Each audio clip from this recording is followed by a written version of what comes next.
Good day, folks. This is Greg Judy at Green Pastures Farm today. My special guest is Daniel, and we're in Georgia. And the name of your town here, Daniel? We're in Iron City. Iron City. And so I've come down here to work with Daniel on his ranch, and he's just getting kind of started in the grazing on this particular farm here. And Daniel, I want you to tell a little bit what we're looking at here behind us. This is a really neat area. Kind of give the history of what we've got behind us here. Yeah, what we got right here, we got about a 20-acre spring. And you got to talk into the camera. We got a 20-acre spring that it's called Spooner Springs. It's been here for hundreds of years, a lot of Indian artifacts and stuff out here. And as you can tell right now, it's taken over with weeds and different bulrush grasses and stuff like that we've got to work on cleaning out. But out there in the middle of this spring is about a 40-foot spring hole. And right now the water's pretty high.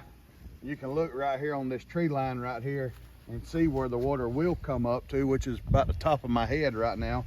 But yeah, this is definitely a beautiful site, and we're looking forward to working on it, getting it cleaned up and beautifying it and turning this place into agritourism Yep. attraction.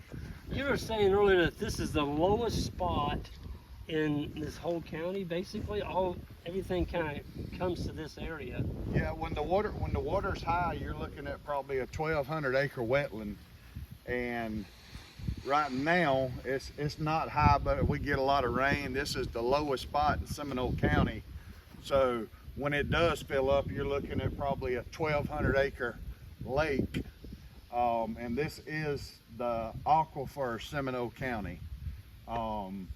And this water can come up and down with no rain just because of the aquifer. Right. You showed me a picture a while ago on your phone of a guy was catching these beautiful bluegill. You all call them shell crackers?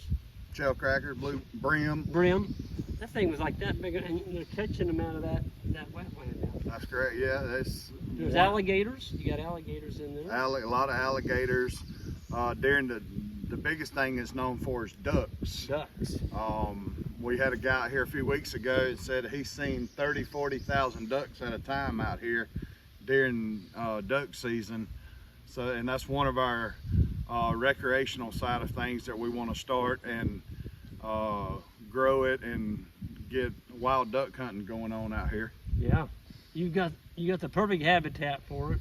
Definitely. I don't know how many duck ponds you've shown me today, but basically you plant corn in front of these duck ponds, then you flood it. That's correct. And that flooding in that corn, the ducks just flat come in there and have a heyday. Yeah, we got a couple man-made ponds here that the previous owners made that can be flooded and drained, so that's perfect for duck habitat and planting corn. Yep. Where you can legally hunt it. And you know, so we're very excited about that side of the recreational, as well as getting into the cattle operation. And you know, that's why we've got you down here, is just to... Well, this is a 1,200-acre property, or is it 1,000 acres? It's right at 1,200 acres. Yes, sir. Right now, you've got some row crop. You're still letting a few people do some row crop, but you've got a lot of grass on this farm. We do. Some of the advantages he's got already, you've got water tanks. You've got, I don't know how many wells on this farm, a lot. I think there's about 6 or 7 wells. Yep, and so there's some work to be done here on your fencing, but some of the fencing is pretty good. I mean, you've got a pasture where you can actually run cattle right now. You're looking at, because of the brush encroachment out here, folks, reminds me of the Everglades a little bit. I mean, the brush just takes it if you don't have animals on it, and you've seen that. So really you're looking at maybe sheep or goats for some of the more woody stuff. But yeah, it needs animals on it. And that's what we're looking at today, is how to get the cows in here, shade aspects, how to run the water lines, how will you rotate the animals through these areas. But yeah, I'm kind of excited for you, the potential you have here. Definitely, you know, I think we're going to incorporate sheep or some sheep into the equation. Yep. As well, to help and hopefully establish a good herd of South Pole cattle. Yep. Well, you got heat and humidity down here. Absolutely. And gnats. And gnats. Folks, I've never seen gnats before. They got a sprayer, is it called gnats off? No gnats. No gnats. Man, I've washed my face down, and they're still buzzing me. They're not biting me, but they're buzzing me. But one of the cool things I got here, you want to pan up in that tree right there. You call that, is that sphagnum moss or Spanish? Spanish moss. Spanish moss. Yeah. Every tree around here is just loaded with it. And then this, you want to turn around and show them the cabin here. So this is a hunting lodge. And you're going to actually Remodel it. can bring it back around to us. Yeah, so that's going to be remodeled. That's correct. You've already got a road in here to it, so this would be a place where you could do some agritourism. Absolutely. And you talk about being by yourself and not having any outside there's no noise out here. Very secluded. Very secluded. And you're about an hour from Tallahassee here. That's correct. So yeah, we're right in the southwest corner of Georgia. 20 minutes to the Florida line, 25 minutes to the Alabama line. So we're in a good central location here in southwest Georgia, and a lot of potential. Doesn't get real cold down here. We have a couple weeks of winter, and that's about it. Yeah. So your future enterprises that you're looking at, of course, you got the grazing, the cattle, maybe some sheep or goats. You've got the agritourism thing, people coming out for weekend stays. You got the duck hunting.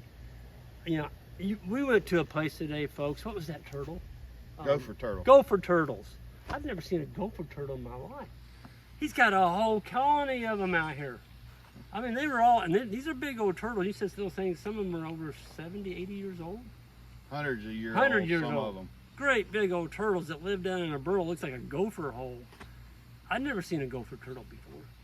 So you got that going on, and you've got a beautiful pond. Well, you got ponds everywhere, but this one's got cypress trees in it. Big cypress trees. Big as the front of your truck.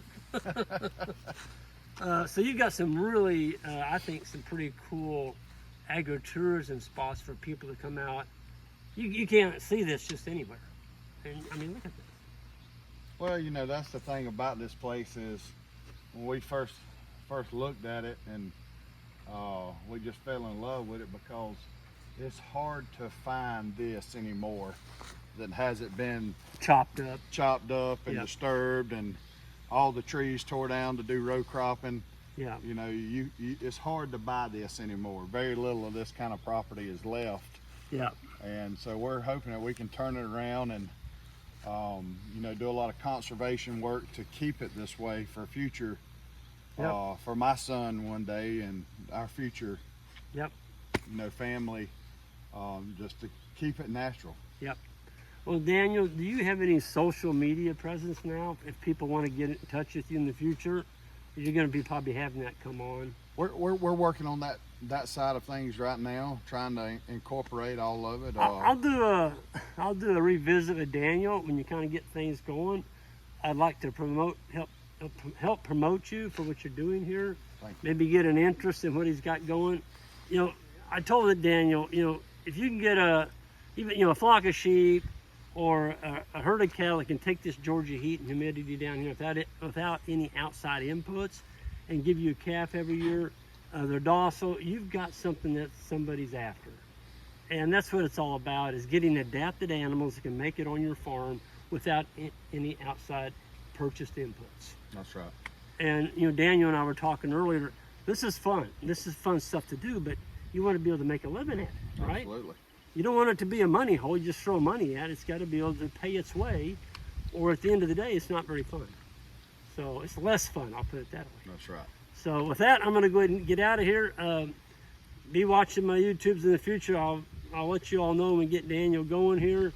And I think you're going to have some stuff to show people here.